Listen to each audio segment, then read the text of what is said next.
अध्यात्म के बिना कुछ भी प्राप्त हो जाए। ऐसे ऐसे राजा हुए जिन्होंने विश्व के माने हुए वैद्यों को पास रखा, विश्व की औषधियां रखी, बड़ी बड़ी व्यवस्थाएं रखी कि एक जरा सी छींक हो कि हजारों प्रकार की औषधि, वो भी मर गए। मृत्यु ने उनको भी मिटिया मेट कर दिया। क्या व्यवस्था करोगे? ऐसे ऐसे भोग विलासी चक्रवर्ती सम्राट, ऐसा ऐसा कहां सब खत्म। भूल मत करो, मैं को शरीर में मत मिलाओ। ये जो मिल गया है इसी को हटाना है। जड़ चेतन ग्रंथि पड़ गई, यद्यपि मृषा छूटति कठिनाई। निघ्न दुष्टेन्द्रियाणि प्रसभ मुदय भांज युद्यतामर्षदंडई। तुम अपनी इंद्रियों को दुलार करके उनके प्रसन्न करने के लिए उनको छूट दे देते हो, जाओ भोगो, वही तुम्हारे को बंधन प्राप्त कराती है। यद्यपि मृषा छूटति कठिनाई, जलन पैदा किया। ऐसा क्यों किया? कभी नहीं करूंगा। फिर वही अज्ञान, बार बार नहीं करूंगा और बार बार वही करते। फिर भगवान दंड विधान कर देते हैं। एक दो बार तुमसे गलती हुई, क्षमा याचना की, या बहुत गलतियां हो गई, सत्संग सुना, बुद्धि पवित्र हो रही, अब लो नशानी अब ना नशइयो, तो भगवान कृपालु है, वो कह रहे अहम त्वाम सर्व पापेभ्यो मोक्षयिष्यामि मा शुचः। मैं तुम्हें पवित्र कर दूंगा, सारे पाप नष्ट कर दूंगा, अब तो होश में चलो। नहीं, निघ्न दुष्टेन्द्रियाणि, ये दुष्ट इंद्रियां बार बार जीव को घसीट करके भोगों में डाल देती। तो क्या करें? गुस्सा करो इन इंद्रियों के ऊपर, अनुमति मत दो, इनको दंड दो, उपवास करो, नाम का दंड दो, खूब नाम जप करो, परेशानी पैदा, परिक्रमा लगा, निकल जाओ गिरिराज जी की परिक्रमा में।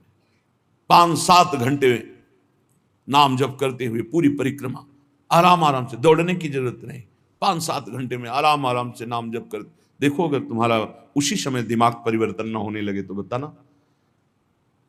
पर इंद्रियों को छूट देकर मनमानी भोग वासना में लगाते तुम्हारा नाश कर देंगी, पतन कर देंगी। रामाख्या कालकूटादपि विषम तमा भाति साधयु धारा। ये भगवान श्री हरि की माया के द्वारा रचा हुआ ऐसा बगीचा है संसार कि इसका मनोरंजन करने का मन हो ही जाता है। और जो मनोरंजन में फंसा हुआ आज तक नहीं निकल पाया, जब से सृष्टि हुई आज तक इस जादू के बगीचे से नहीं निकल पाया। कहीं ना कहीं वो कंचन कामिनी कीर्ति, कहीं ना कहीं वो फंसा मिलेगा। अगर आप इसे मैं को शरीर से हटा दें तो आप जीत जाए। जब तक अपने को पुरुष स्त्री मानेंगे, मैं को शरीर में मिलाए रखे, तब तक कुछ भी साधन कर लो, सवाल हल नहीं होगा। और यह होता है स्वीकृति से। स्वीकृति से बड़ा परिवर्तन सूक्ष्म शरीर पर पड़ता है आपकी स्वीकृति का। जैसे हम पहले सन्यास में थे तो स्वीकृति हो गई कि अब सन्यासी, तो स्वप्न में अपने को सन्यासी ही देखते थे। अब जब स्वीकृति हुई, मैं श्री जी के चरणों का दास, अब स्वीकृति, तो इस सूक्ष्म शरीर स्वप्न में यही दर्शन कराता है। जब स्वीकृति हुई, मैं श्री जी की सहचरी, तो उस स्वीकृति में ना ये भेष होगा, ना पुरुष शरीर होगा, वही स्वीकृति। स्वीकृति कर लिया मैं स्त्री मैं पुरुष, इसी स्वीकृति में सारे दोष बैठे हुए हैं। स्वीकृति कर लिया मैं प्रभु का दास, इसी स्वीकृति में आपको निर्दोष करने की सामर्थ्य मिलेगी। पूर्ण निर्दोष अवस्था इसी में। आपकी स्वीकृति कमजोर है। आपसे एक शब्द में कहें तो पूरा का पूरा खेल स्वीकृति का है। वेदांत केवल तुम्हारी स्वीकृति को बदलता है। कौन हो तुम? बोले तुम ब्रह्म हो, तत्त्वमसि। तत् वह जो परमात्मा तत्व है, त्वम आसि तुम ही हो। स्वीकृति करो। बोले अहम ब्रह्मास्मि, अहम ब्रह्मास्मि, मैं ब्रह्म हूं। स्वीकृति तो बोले अहम ब्रह्मास्मि, अहम ब्रह्मास्मि। तो क्या हुआ? बोले ब्रह्मविद ब्रह्मवि भवति, वो ब्रह्म हो गया। मैं पुरुष मैं स्त्री तो भोगी हो गया। नारकी गतियों को प्राप्त कराने वाली चेष्टाएं शुरू हो गई। खास बात समझनी, मैं को शरीर में स्थापित करना दुर्गति का कारण है। मैं को ब्रह्म में, मैं को भगवान के चरणों में, नाम में, रूप में, लीला में, धाम में स्थापित करना मैं प्रभु का दास हूं इसलिए अपने स्वामी का हर समय नाम जप करता हूं, मैं प्रभु का दास हूं इसलिए हर चेष्टाएं अपने प्रभु की प्रसन्नता के लेकर बदल गया, जीवन बदल गया। जब हम प्रभु के चरणारविंद की शुद्ध शरणागति स्वीकार कर लेते हैं तो हर विधान बड़ा मंगलमय होने लगता है। एक बार गीता वाटिका गोरखपुर में अखंड नाम संकीर्तन चल रहा था। पूज्य भाई जी श्री हनुमान प्रसाद पोद्दार जी महाराज की कृपा से बहुत ही मांगलिक दिन कट रहे थे। भगवत चर्चा हो रही, अखंड नाम कीर्तन हो रहा, बड़े बड़े महापुरुष आ रहे हैं। तो बहुत से संत महात्मा भी वहीं विराजमान थे। पूरा मांगलिक, एक मिनट भी कहीं 24 घंटे में कोई प्रपंच वार्ता नहीं। गीता वाटिका में पूज्य बाबा, राधा बाबा और भाई जी महाराज। रात का समय 50 फूस की झोपड़ियां बनाई गई थी जिनमें बड़े बड़े संत महात्मा आकर रुके हुए थे। तो लालटेन टंगी थी। लालटेन से कब क्या कैसा हुआ, घटना कैसे घटी, झोपड़ी में लालटेन टंगी है, तो कैसे क्या हुआ कि वो लालटेन गिरी, तेल फैला, उसमें आग फैली, वो झोपड़ी में लगी, एक झोपड़ी से दूसरी झोपड़ी, और सब संत महात्मा साधक झोपड़ियों में शयन कर हाहाकार मच गया। जल्दी जल्दी जो निकल पाए नहीं, कूद करके लोग कंबल हाथ से ढककर जो सो रहे थे उनको उठाकर बाहर लाए। बड़ा हाहाकार मच गया। प्रचंड अग्निदेव ने रूप धारण किया। सब झोपड़ी तंबू सब खाक हो गई, राख हो गई, बहुत सी सामग्री हो। अब जो संसारिक लोग हैं, भक्ति के आकर्षण से आए हुए हैं, उनका देखो कीर्तन और भक्ति का ये स्वरूप। भाई जी के कान तक आवाज पहुंची। भाई जी ने कहा अग्नि का आवाहन किया जाता है, आहुतियां दी जाती हैं। अग्नि साक्षात भगवान है। हमने तो आवाहन भी नहीं किया, मेरे भगवान इस रूप में आकर के आहुति भी नहीं दी, अपने आप आकर भोग स्वीकार कर लिया। भक्ति की दृष्टि क्या है? मेरे भगवान पधारे हैं। भाई जी ने कहा कि कल जो आग लगी, तुम लोगों को आग दिखाई दे रही, मेरे को मेरे भगवान दिखाई दे रहे हैं। मुझे स्पष्ट दिखाई दे रहा, मेरे कीर्तन, मेरे भगवत चर्चा करने से भगवान अग्नि रूप धारण करके आनंद उल्लास से युक्त होकर के ये भोग स्वीकार किया।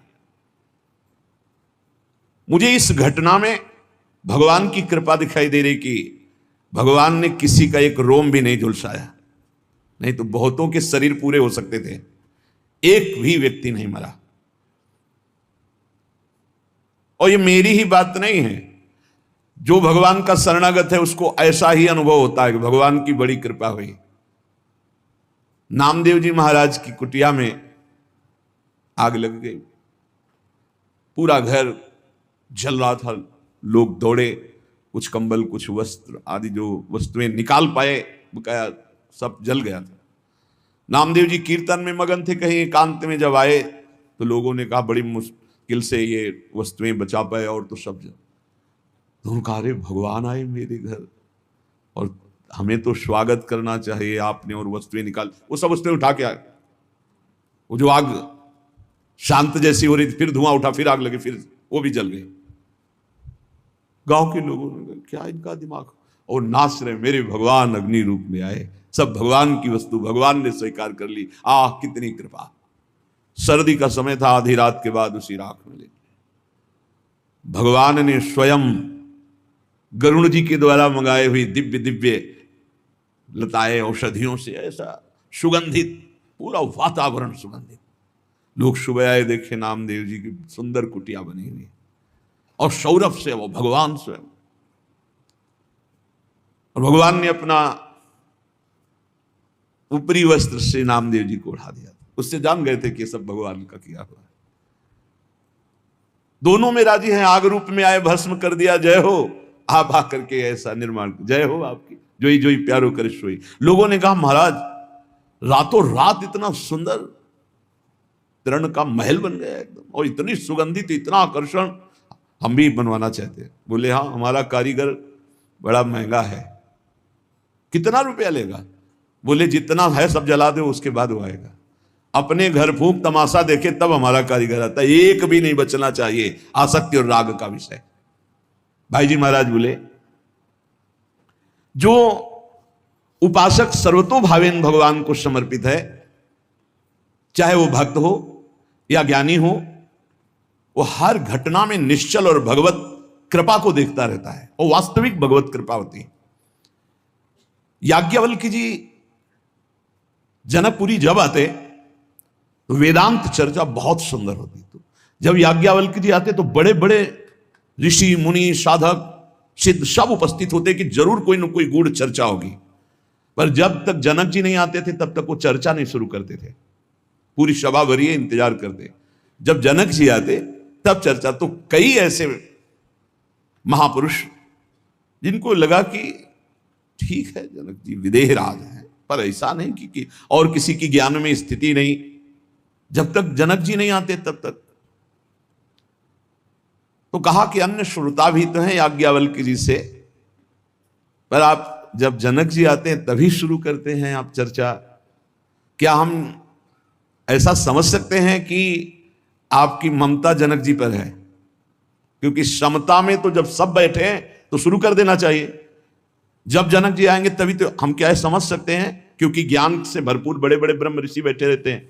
ऐसा नहीं कि जो जनक जी को ज्ञान हो और किसी को है ही नहीं। तो इसका मतलब लगता है याज्ञवल्क्य जी के अंदर कहीं ना कहीं ममता है, कहीं ना कहीं मोह है जनक जी के प्रति। परम योगी याज्ञवल्क्य जी थे। उन्होंने एक दिन सत्संग चल रहा था, पूरी जनकपुरी में आग लगा दी योग बल से। सूचना आई जनक जी, महाराज की जय हो, पूरी मिथिला नगरी आसपास से अग्नि से घिर चुकी है, जल्दी जल्दी भागो। जो जनकपुर वासी थे वो तो भागे, आसपास बिल्कुल नजदीक अग्नि आ चुकी थी, वो योग बल से लगी हुई थी। जो ऋषि मुनि थे अपने अपने आप, कोई ब्राग चर्म, कोई हिरण का चर्म बिछाए हुए, जो मृग चर्म, कोई कुशा, कोई कंबल, सब अपने अपने समेटे याज्ञवल्क्य जी यथावत चर्चा कर रहे हैं। कोई भागा इधर, कोई उधर भागा, कोई भी वहां नहीं था, केवल जनक जी बैठे थे। बार बार मंत्री आदि, महाराज राजमहल में भी आग लग चुकी है, लगभग पूरा राजमहल जल चुका है, आप महाराज सुरक्षित होइए, आप हटिए यहां से। शांत मुद्रा में बैठे याज्ञवल्क्य जी का प्रवचन चल रहा, केवल जनक जी सुन रहे। सर्वथा निश्चिंत भाव से वो कथा करते जा रहे और वो सुनते जा रहे, स्थिर बैठे रहे जनक जी। धीरे धीरे योग बल, किसी को पता नहीं था, योग बल से धीरे धीरे आग को शांत किया। और तो नहीं आ पाए, जनकपुर वासी सब बड़े खेद में थे कि जब आग लग गई, ये जल गया, वो जल गया, वो जल गया। ऋषि मुनि बैठ गए। फिर याज्ञवल्क्य जी ने कहा, विदेहराज जनक, सर्वस्व मिथिला में जल गया, राजमहल भी जल गया, बार बार सूचना हुई, सब महात्मा लोग अपने कमंडल आसन लेकर के हट गए, आप क्यों नहीं हटे? महल में आग लग गई, सर्वस्व नष्ट हो गया, आपको तो देखना चाहिए, आप राजा हैं। जनक जी ने कहा, महल की क्या बात, अगर इस शरीर में भी आग लग जाती तो हमें क्या फर्क पड़ता? नैनम छिन्नन्ति शस्त्राणि नैनम दहति पावका न चैनम क्लेदयन्त्यापो न शोष्यति मारुता। क्या ज्ञान ये प्रवचन के लिए ही केवल है? ये अनुभूत विषय है। मेरी आत्मा है आग, वो इस शरीर को नष्ट कर सकती है, आत्म तत्व को नहीं, और मैं आत्मस्वरूप हूं, क्या फर्क पड़ता है? महल जल गया, जलने वाली चीज जल गई, शरीर जल जाता, जलने वाली चीजें जल जाएगी, आत्मस्वरूप में नहीं। सब महात्माओं की तरफ देखा याज्ञवल्क्य जी ने कि आप सबके पास क्या था, इनके पास तो पूरा राज्य भस्म हो रहा था, महल भस्म हो रहा था, सब स्थिति थी, आप अपना अपना बागंबर मृगचर्म लेकर। तो ब्रह्म ज्ञान केवल बातचीत का विषय नहीं है, स्थिति का विषय है। ऐसे चाहे वो भगवत भक्त हो या ब्रह्म ज्ञानी हो, दोनों ब्रह्म ज्ञानी की दृष्टि में ब्रह्म के सिवा कुछ नहीं, भगवत भक्त की दृष्टि में आराध्य देव के सिवा कुछ नहीं। फिर चिंता शोक भय किस बात की? किसी भी स्थिति में विचलित ना होना अपने आराध्य देव के चिंतन से, अपने लक्ष्य से ना हटना, ये परिपक्व अवस्था है, चाहे भक्त हो चाहे ज्ञानी हो। देखो, इतनी बात तो तुम्हें मानना पड़ेगा कि भगवान का दो स्वरूप है, एक चिदानंदमय स्वरूप है और एक ये मायाकृत स्वरूप है भगवान ही वासुदेवा सर्वम। ये जो मायाकृत स्वरूप है ये नष्ट होगा, पक्का समझो। गुरु भगवान है, संत भगवान है, सब भगवान के स्वरूप है। ये जो मायाकृत है ये नष्ट होगा। गो गोचर जहां लघु मन जाई, सो सब माया जानो भाई, और इसका अंत होगा। इसमें पक्का विश्वास करो। जो अविनाशी चिदानंदमय भगवान का हमारे स्वरूप है, ना कभी कोई मार सकता है, ना काट सकता है, ना जला सकता है, वही हमारी आत्मा का स्वरूप है। सच्चिदानंद रूपाय। अब बाहरी तो फिर जहां हमारी मायाकृत दृष्टि देख पा रही वो जलेगा, वो नष्ट हो जाएगा, आज नहीं तो कल। भाव मानना, हम भावना करते हैं मायाकृत से मायातीत की। हमारी भावना जो मायातीत की उसे आग नहीं जला सकती। हमारे प्रभु की महिमा को समझो। प्रभु केवल प्राकृतिक नहीं है, प्रभु केवल छवि में ही नहीं है। विश्वास करो, वो तुम्हारे हृदय में, तुम्हारे भाव में भी है, वो छवि में भी है, वो चराचर जगत में कहो सो कहां, जहां प्रभु नहीं तो अग्नि में भी प्रभु है। प्रभु खेलने के लिए अगर जमीन पे गिर जाते हैं तो तुम्हें गिरना दिखाई दे, वो खेलना चाहते, खेलो महाराज, फिर उठा के स्नान करवा दिया। फिर अंग भंग हो गया कोई श्री अंग का, हम प्रभु के दूसरे नवीन रूप को। हमारी आराधना माया युक्त से माया मुक्त त्रिगुणातीत भगवान की है, इतना मानना पड़ेगा।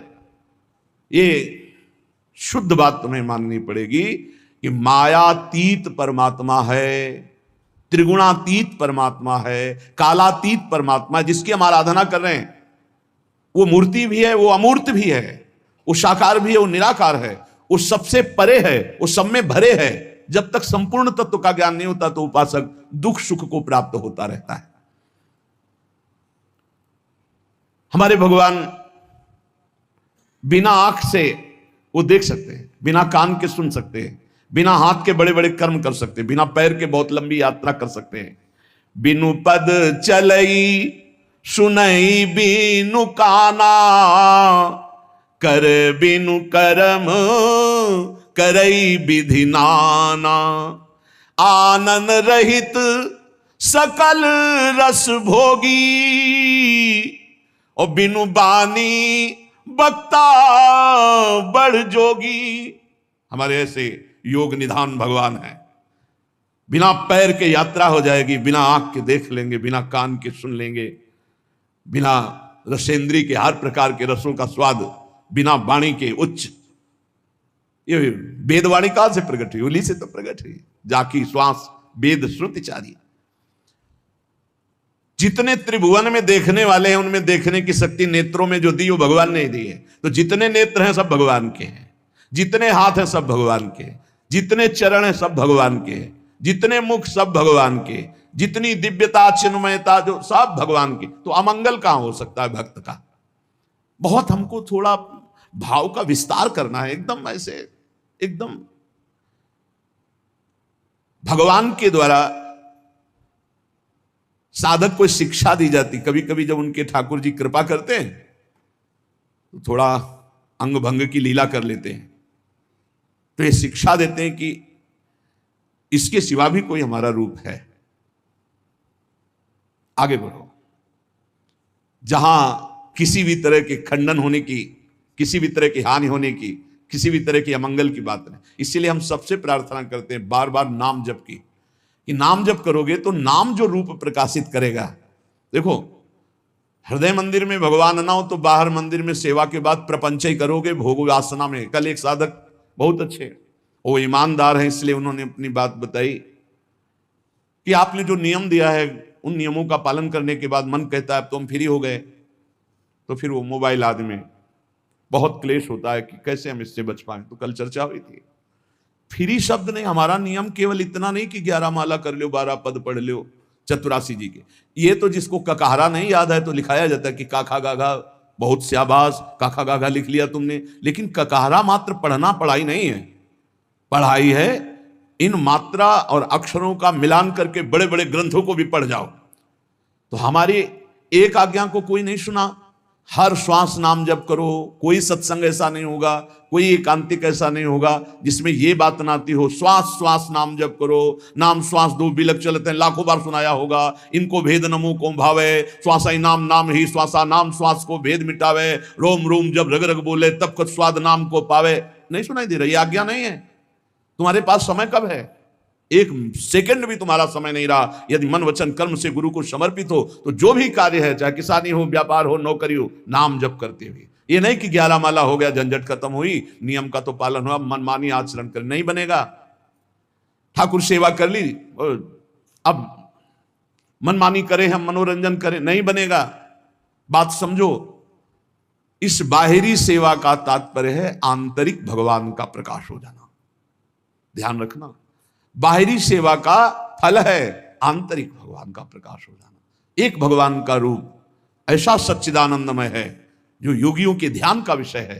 उसी के लिए हम मानी संख्या भगवान गुरुदेव, मानी संख्या भगवान संत, मानी संख्या भगवान चराचर, इससे सवाल जब हल होगा तो सच्चिदानंद रूपाय, इस रूप का चिदानंदमय देह तुम्हारी और विगत विकार जान अधिकारी, कोई विकार जहां नहीं, वो स्वरूप का। अगर हम नहीं सुलझेंगे तो बहुत दुखी हो जाएंगे। ये मकान नाशवान है।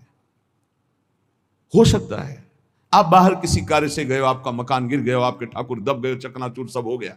अब आप क्या बोलोगे? हमारे भगवान नष्ट हो गए। क्या भगवान नष्ट होने वाली बात है? क्या भगवान को कोई नष्ट कर सकता है? नहीं, हमारे भगवान सच्चिदानंद में है। जब हम सेवा कर रहे हैं तो सामने आप पद्धति देखना सेवा की। भागवत में भी आप पढ़ के देखिएगा तो कई जगह आपको ऐसी बात मिलेगी कि जब आप पूजा करने जाएं तो पहले ये ध्यान करें कि आपके हृदय से निकलकर भगवान सामने श्री विग्रह में विराजमान हुए, और जब शयन कराएं तब भावना करें कि भगवान श्री विग्रह से हमारे हृदय में पुनः आ गए। हमारे दो स्थान हैं पूजा के, एक बाह्य और एक आंतरिक। अगर ये रहस्य नहीं समझोगे ना तो फिर दुख सुख से युक्त होते जाओगे। आग लग गई, हमारे भगवान जल गए, ये बड़ी दुर्घटना हुई, आग आना बड़ा मंगल है। नहीं, बड़ा मंगल है, और पक्का कहते हैं बड़ा मंगल है, क्योंकि हमारे कर्म भस्म होते हैं। भगवान कृपा करके जो अमंगल है उसका वो भस्म कर देते हैं, उसका नाश कर देते हैं। भगवान हर प्रकार से साधक को शिक्षा देकर उसके संसारिकता का नाश करके उसे उज्जवल ज्ञान प्रदान करते हैं। ध्यान रखना, हर चेष्टा में भगवान की कोई न कोई महान ज्ञान शक्ति हमें प्रेरित कर रही कि जिस दिशा में हो और जिस दशा में हो और आगे बढ़ो और ऊपर उठो। अध्यात्म इतना ही नहीं है, बहुत बहुत बहुत उत्तम। भगवान के विधान को आप समझना शुरू कर देना तो हर चेष्टा भगवान आपको ऊपर उठाने के लिए करते हैं। जो भगवान को समर्पित हो जाता है, एक सिद्ध महात्मा, बंगाली महात्मा थे, उन्होंने कहा, जे करे हमारा तार तार करी सर्वनाश। जो हमसे प्यार करेगा, देख लो, जे करे हमारा आस तारे करी सर्वनाश। क्या सर्वनाश? विघ्नों का सर्वनाश, विकारों का सर्वनाश, दुख का सर्वनाश, चिंता का सर्वनाश, जन्म मृत्यु का सर्वनाश। लोग डर जाते हैं। भगवान की भक्ति अविनाशी सुख देती है। जब तक भगवान नहीं मिलते तब तक ये खेल चलाते रहेंगे। भगवान जहां हो वहां से हटाते रहेंगे, पक्की बात है। जहां भी लगोगे वहीं से आगे बढ़ाते रहेंगे। हमारे लोगों का स्वभाव एक चिपकू स्वभाव, जिस विषय में चिपके बस उसी को जीवन भर लेके बैठे रहे। जिस बात को, जिस घर, जिस मकान, जिस शरीर, उसी में जितना कर लिया वो उतना ही, आगे नहीं।